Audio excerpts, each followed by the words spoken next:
Very beginning, because it's a very good place to start. And then we'll take you through all of them, and then you can decide what you'd like to taste. So the very first product we ever made was our moonshine.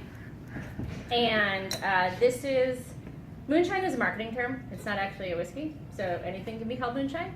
What ours was a corn whiskey. It started as a corn whiskey, then developed into just a whiskey that was aged in new uncharred American oak. So it has a lot of really unique flavors to it from the uncharred wood.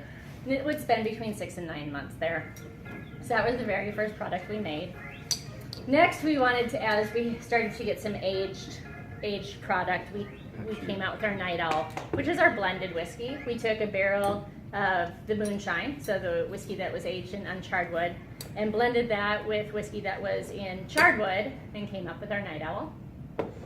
Our first bourbon, then we moved into our bourbons. Sorry, just making sure I don't know exactly what we have here.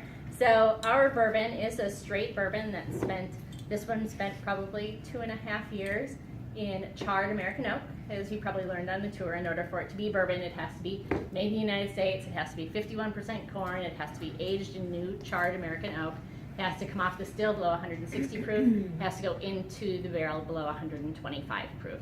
It can spend a day in that new charred oak, or it can spend 10 years, 20 years, as long as it meets all of those, and it actually it can pass through technically, someone told me, the charred wood, and it can still be called bourbon. But the longer it stays in there, the more the congeners work with that char in there to really develop flavor. This is a very smooth, very balanced product. I'm not a huge whiskey fan. In fact, for the first 1.5 years, we were making the whiskey, but my best friend and I, Margie, we would sit on Fridays and drink wine and eat cheese and make whiskey. So now we're going to start getting into some of our unique products. Anytime you see a label that's got the red and black versus the metallic look, these are our distillery exclusives. So these are products that we've made in very small quantities and that are only available here. First is the Gem State Cherry. Larry was telling you a little bit about this. I am the person who hand-pitted 70 pounds of cherries. It took me days, I kid you not, and it was absolutely painful. So, but we took the cherries, we aged those together, and then they sat in the barrel for over 1 year with the product. Now we come into some of our newer products, and this is where we took the proof down and we've really played up the flavor. Our cherry bourbon, do not think cough medicine. For either of our cherry products, don't think cough medicine, because I know that is what most people think when they think cherry. This is just a really phenomenally cool product. And you're like... So that's our cherry bourbon. And at the same time, we developed a vanilla bourbon. Larry was letting you know a little bit of the story of why we're having to walk away from the vanilla bean, just because we can't, that P&L will never pencil when you have to spend, $500-600 just on the vanilla beans that go in there. So what we're buying now to make this product is bourbon Madagascar vanilla paste, or Madagascar bourbon vanilla paste. So same product, just not using the whole beans anymore. We had the opportunity to work with a local restaurant called Grit on a couple of products with their chef came up with these. This is a spiced peach, so it's got peach and star anise in it. It's got some. So now we come into a couple of our single barrel proof products. The first is our Cornholio, which is a corn whiskey that, and this is 116 proof, so 58% alcohol by volume.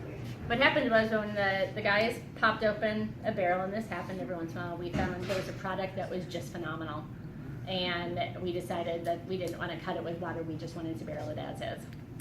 The Cornholio name came about, I don't know if any of you know the story of Cornholio, but Beavis and Butthead, back in the 80s and 90s, Beavis would pull his shirt over his head and put his hands up, and he'd run around and say, "I am the great Cornholio, I need TP for my bunghole." So I was designing, I do all the label design, and I also have a full-time job. So I was designing this, and this was the 6th label I was designing one night, and I was really tired. And all of our labels have to be approved by the federal government. So I'm like, I'm going to see how far I can take this. I'm going to see what they're going to say. So the back of this reads, "I am the great Cornholio. I had a cork in my bunghole." And then at the end it says, "Perfect for drinking, to share with your best friend with your hands in the air." and they approved it. So this is our great cornholio. The next one is Natural Blonde, a kind of tribute to the two natural blondes who made it. And this is 124 proof, so it's 60% alcohol by volume. It is a very, very surprisingly smooth for the proof. I mean, it's 124 proof, so it's not subtle, but it is smooth, and it has just this really cool, complex flavor to it. We put this product last because it is our vanilla bean, and if you're going to try, we tell you to taste this one very last. The oils in this product, I had no idea when we first started making this product, when we concepted it, and it tasted awesome. So then we go with bottling day. We get the whiskey in, we add the water, we start blending it, and it turns cloudy. And we're like, oh no, what are we gonna do? And we couldn't not bottle it because we had already sold it to the state. So we're like, there's a little disclaimer on the back, but there's so much oil in the product that when you mix it and you add the water in there, it clouds up. So anyway, it's a great product. It is 80 proof, so it's a little bit higher proof, and you don't get the vanilla on the front of your palate, you actually get it when it comes out. So like when you exhale after you've taken the sip. So it's very cool. So let's go ahead and start sampling if you would like to. You just let me know where you'd like to start, and we'll go from there.